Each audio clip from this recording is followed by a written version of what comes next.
வணக்கம். நான் வைரவராஜா. இது பிவிஆர் டெக்னிக்கல்ஸ். ஸோ நம்ம இப்போ அடுத்த ஒரு சம் பார்க்கலாம். இது நம்ம போன சம் பார்த்த மாதிரியே தான், அது ரிலேட்டடாக. சரிங்களா? ஸோ இப்போ இந்த சம்மில் என்ன சொல்லியிருக்காங்கன்னா, டிட்டர்மைன் தி நம்பர் ஆஃப் நான் ரிடண்டன்ட் மின் டேர்ம்ஸ் இன் தி எக்ஸ்பிரஷன்ஸ். ஸோ ஒரு எக்ஸ்பிரஷன் கொடுத்துருக்காங்க, Boolean expression with 5 variable. So அப்படின்னா மொத்தம் 32 மின் டேர்ம்ஸ் இருக்கும். சரிங்களா? அதாவது 0லேருந்து 31 வரைக்கும், M0 to M31. சரிங்களா? இப்போ எக்ஸ்பிரஷன் கொடுத்துருக்காங்க. இப்போ நம்ம என்னென்ன மின் டேர்ம்ஸ்லாம் இருக்குதுன்னு கண்டுபிடிக்கணும். நான் ரிடண்டன்ட் மின் டேர்ம்ஸ்னால் என்ன அர்த்தம் அப்படின்னா, ரிப்பீட் ஆகாத மின் டேர்ம்ஸ் மொத்தம் எத்தனை கவுண்ட்டுன்னு கேட்குறாங்க. சரிங்களா? எத்தனை நம்பர் ஆஃப் மின் டேர்ம்ஸ் வந்து இருக்குதுன்னு. அப்போ நான் ரிப்பீட்டட் மின் டேர்ம்ஸாக இருக்கணும். சரிங்களா? அதாவது ஒரு மின் டேர்மு ஒரு தடவை தான் எழுதணும். ஸோ கவுண்ட் இருக்கிறாங்க. ஸோ அதில் எத்தனை மொத்தம் இருக்குது அப்படிங்கிறது கேட்குறாங்க. சரிங்களா? இப்போ போன சம் மாதிரியே தான். இப்போ எக்ஸ் இருக்குது. ஸோ அப்போ எக்ஸ்னால் அப்போ எக்ஸில் என்னென்ன மின் டேர்ம்ஸ் மொத்தம் எவ்வளோ மின் டேர்ம்ஸ் இருக்குதுன்னு பார்க்கணும். ஸோ அப்போ நம்ம ஆல்ரெடி நம்மளுக்கு தெரியும் எப்படி எழுதணும்னு. எக்ஸ் இங்கே எழுதினேன். என்னென்ன வேரியபிள்? VW XYZ. ஸோ அப்போ எக்ஸ்ன்னு கொடுத்துருக்காங்கன்னா எக்ஸுக்கு நேராக நான் 1ன்னு போடுவேன். மிச்சம் எல்லா இடத்துலையும் டோன்ட் கேர் எக்ஸ்ன்னு போட்டுக்குவேன். சரிங்களா?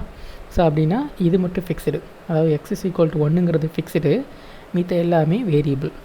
சரிங்களா? ஸோ அப்போ இது 0 0 0 0 0 0 0 1 அப்படியே நான் எழுதினேன் அப்படின்னா மொத்தம் 16 காம்பினேஷன்ஸில் எழுதலாம். சரிங்களா? ஏன்னா 1 வந்து ஃபிக்ஸ்டு, மிச்சதெல்லாம் வேரியபிள். ஸோ அப்போ 4 வேரியபிள் வச்சு நான் காம்பினேஷன்ஸ் எழுதும்போது எனக்கு மொத்தம் 2/4 காம்பினேஷன்ஸ் எழுத முடியும். ஸோ அப்போ எனக்கு மொத்தம் இந்த எக்ஸுங்கிற கரஸ்பாண்டிங் டேர்முக்கு 16 மின் டேர்ம்ஸ் இருக்கும். சரிங்களா? அதுக்கப்புறம் அடுத்த டேர்ம் எடுத்துக்கோங்க, Y bar Z bar. இப்போ இந்த Y bar Z barலையும் அதே மாதிரி Y bar Z bar இருக்கிறதுனால நான் இங்கே 0 0ன்னு எழுதிக்கிறேன். ஸோ மிச்ச டேர்ம்லாம் ஆப்ஷன்ஸ். இதில் மிச்ச டேர்ம் எதுவும் இல்லை, அதாவது VW X இல்லை. ஸோ அதனால் நான் அதுக்கு டோன்ட் கேர் போட்டுக்கிறேன், X. ஸோ அப்போ இதெல்லாம் நான் வேரியபிள். ஸோ இதை காம்பினேஷன்ஸ் நான் எழுதினேன் அப்படின்னா 0 0 0 0 0 1, ஏன்னா இது ஃபிக்ஸ்டு. அப்புறம் 0 1 0 அப்படி எழுதுனேன்னா மொத்தம் 3 வேரியபிளாக இருக்குது. ஸோ நான் காம்பினேஷன் எழுதும்போது 2/3 மொத்தம் 8 மின் டேர்ம்ஸ் காம்பினேஷன்ஸ் நான் மொத்தம் எழுத முடியும். ஸோ அப்போ மொத்தம் 8 மின் டேர்ம்ஸ்.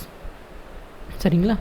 இப்போ இதில் கவனிக்க வேண்டிய விஷயம் என்ன அப்படின்னா, இந்த 16 மின் டேர்ம்ஸ், இந்த 8 மின் டேர்ம்ஸ் இருக்குல்ல, இதில் சில மின் டேர்ம்ஸ் வந்து ரிப்பீட்டடாக இருக்கும். ஸோ அப்போ நம்ம ரிப்பீட்டடாக இருக்கிற மின் டேர்ம்ஸை கழிக்கணும். சரிங்களா? அதை ரிப்பீட்டடாக இருக்கிறத எப்படி கண்டுபிடிக்கிறீங்கன்னா, இப்போ இதில் பார்த்தீங்கன்னா இங்கே 1 எழுதியிருக்கேன், இங்கே 0 0ன்னு எழுதியிருக்கேன். ஸோ நீங்கள் என்ன பண்ணுறீங்க அப்படின்னா, இந்த 1 இங்கே எழுதிக்கோங்க, இந்த 0 0வை இங்கே எழுதிக்கோங்க. எழுதிட்டிங்கன்னா இப்போ இது ரெண்டும் டோன்ட் கேர்ஸாக இருக்கா? இந்த டோன்ட் கேர்ஸை வச்சு, இந்த 2 டோன்ட் கேர்ஸை வச்சு நான் எவ்வளோ காம்பினேஷன் எழுதலாம்? 2/2. அப்போ 4 மின் டேர்ம்ஸ் எழுதலாம்.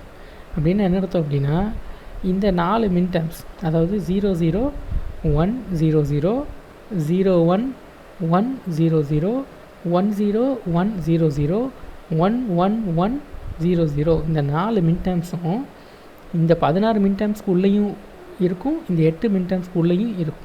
சரிங்களா? இன்க்ளூட் ஆகிருக்கும். ஸோ அப்படின்னா நீங்கள் அதை கழிக்கணுமா? ஏன்னா ஒரு இதில் மட்டும்தான் இன்க்ளூட் ஆகிருக்கணும். ஆனால் இந்த டேர்ம், இந்த கரஸ்பாண்டிங் இந்த 4 டேர்ம்ஸ் வந்து இதுலேயும் இருக்கும், இதுலேயும் இருக்கும். ஸோ அதனால் நான் என்ன பண்ணுறேன் அப்படின்னா, ஒரு தடவை மைனஸ் பண்ணுறேன்.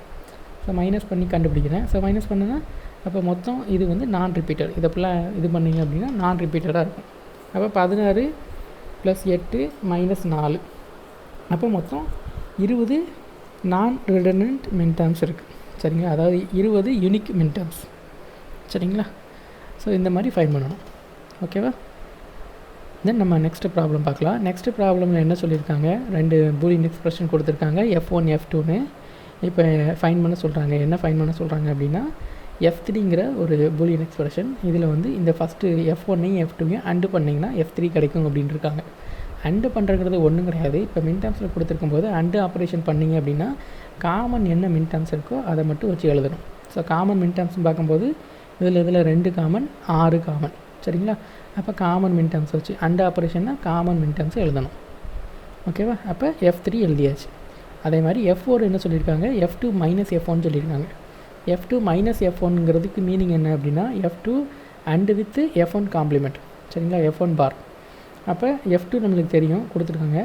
F1 பார் கண்டுபிடிக்கணும். F1 பாருங்கிறது F1ல் இல்லாத மின் டேர்ம்ஸை வச்சு எழுதணும். சரிங்களா?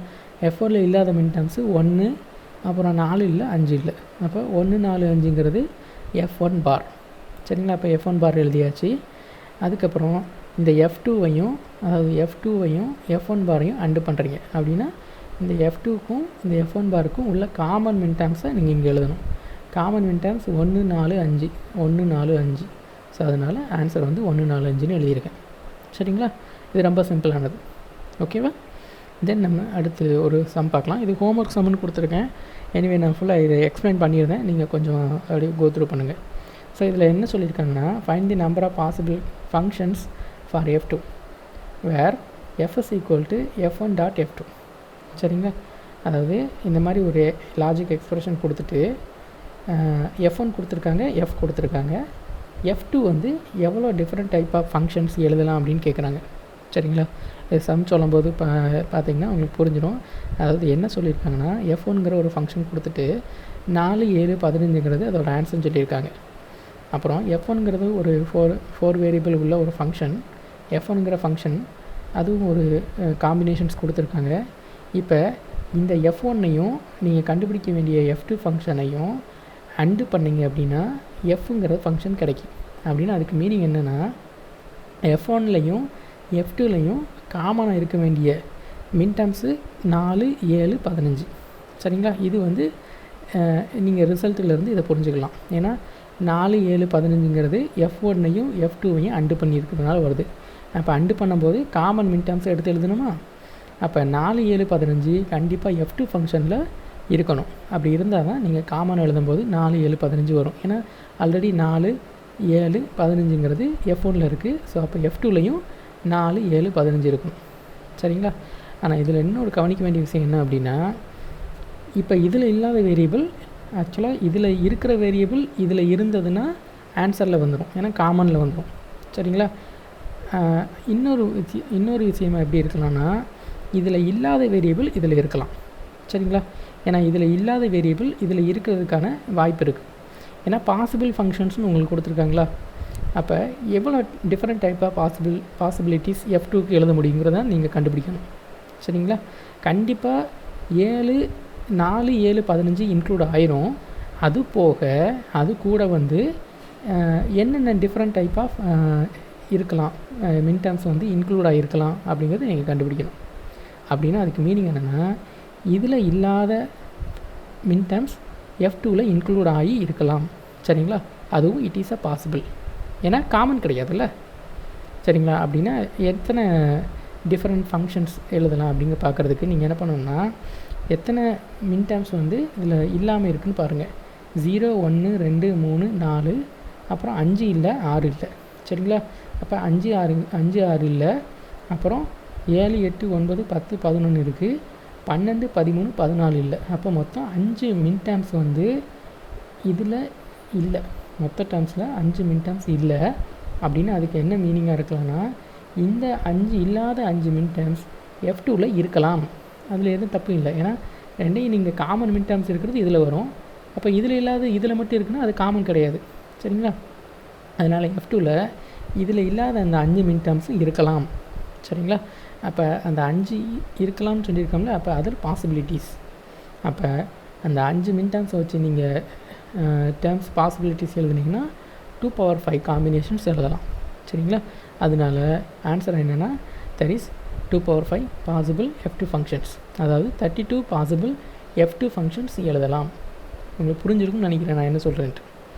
சரி, ஓகே. நம்ம நெக்ஸ்ட்டு 2 லெவல் லாஜிக்ஸ் பார்க்கலாம். 2 லெவல் லாஜிக்ஸில் ஃபஸ்ட்டு SOP ஃபார்ம்னா என்ன அது ஆல்ரெடி பார்த்துருக்கோம். Sum of product terms. POSங்கிறது sum of product of sum terms. சரிங்களா? Sum of product of sum terms. Anyway so இதை வந்து நீங்கள் லாஜிக் எக்ஸ்பிரஷன்ஸில் வச்சு நீங்கள் கேட் லெவலில் நீங்கள் ட்ரா பண்ணுறீங்க அப்படின்னா SOP ஃபார்மை வந்து அண்ட்/ஆர் லாஜிக் வச்சு எழுதுவீங்க. 2 லெவல் லாஜிக்கில் அண்ட்/ஆர் வச்சு எழுதுவீங்க.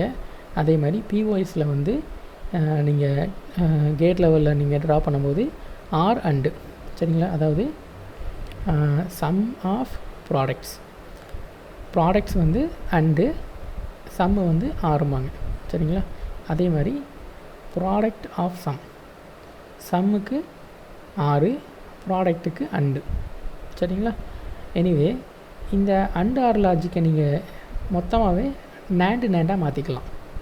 இந்த அண்ட்/ஆர் வச்சு நீங்கள் எழுதுகிற அந்த டயக்ராமை மொத்தமாக எல்லா அண்டையும் நேண்டாகவும் எல்லா ஆரையும் நேண்டாகவும் நீங்கள் ரீப்ளேஸ் பண்ணலாம். ரீப்ளேஸ் பண்ணாலும் உங்களோட மீனிங் வந்து மாறாது.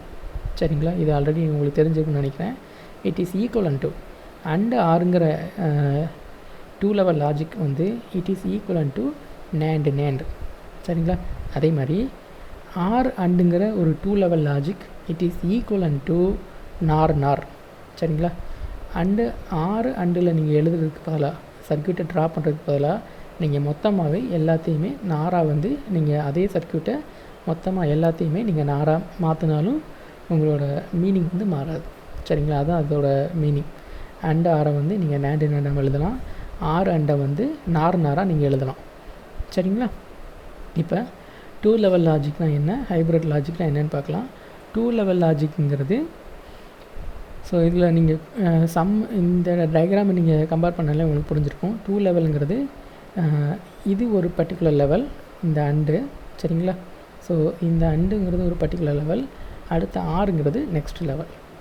ஓகேவா? அதாவது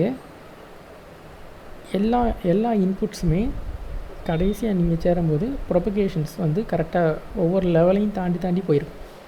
அதாவது இதில் அண்டு இருக்குது அப்படின்னா ஏபி ஏசி, அதாவது எக்ஸ்ப்ரெஷன்ஸ் என்ன சொல்லியிருக்காங்கன்னா இந்த மாதிரி எக்ஸ்ப்ரெஷன் அவங்க ட்ரா பண்ணி வரைஞ்சிருக்காங்க.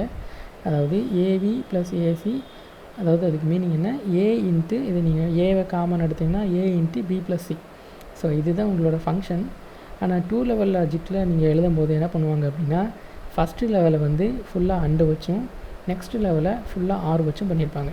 ஸோ அப்படின்னா இந்த ப்ரொபகேஷன் வந்து எல்லா இன்புட்ஸோட ப்ரொபகேஷன் டிலேவும் ஈக்குவலாக இருக்கும் கடைசி வரைக்கும். ஸோ இது ஃபஸ்ட்டு லெவல், இது செகண்ட் லெவல். சரிங்களா? இந்த அண்டு வந்து ஃபஸ்ட் லெவலாக இருக்கும், இது வந்து செகண்ட் லெவல். ஸோ இது வந்து 2 லெவல் லாஜிக் அப்படிம்பாங்க.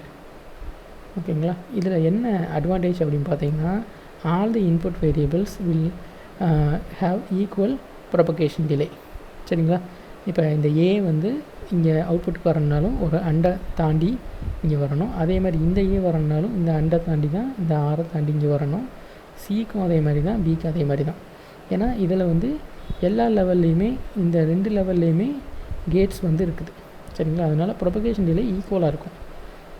ஓகேவா? ஸோ இது வந்து இதோட அட்வான்டேஜ். அப்புறம் ஹைப்ரிட் லாஜிக் பார்த்திங்க அப்படின்னா ஹைப்ரிட் லாஜிக்கில் இதே ஃபங்க்ஷனை தான் இங்கேயும் ரியலைஸ் பண்ணியிருக்கோம்.